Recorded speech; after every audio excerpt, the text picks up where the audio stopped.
Hello, today we are going to learn what an inverse function is. So we need a function f, and that function f needs to be a one-to-one function. And it will have a domain A and a range B. The inverse function will have the opposite. So kind of switching places. The domain now will be B and the range will be A. So let's try to understand this through an example.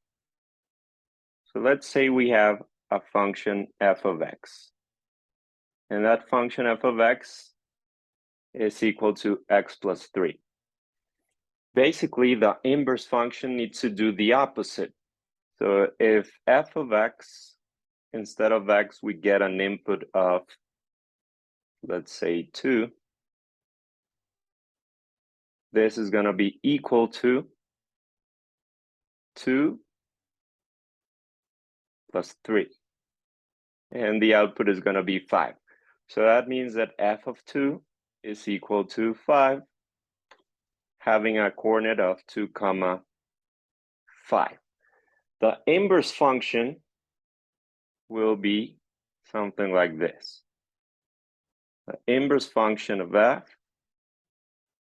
has to do the opposite. So if on the original function we have x plus 3, the inverse function needs to do x minus 3. Later on, we're going to learn how to do this step by step, but just to get a general idea.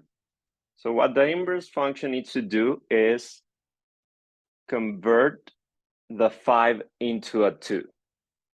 So kind of like reversing, like the antidote of the original function. So if the inverse function wants to turn the 5 back into a 3, we just evaluate the function with a 5, f of 5, and we will end up with 5 minus 3. That means that f, the inverse function with an input of 5, will get you back a 2.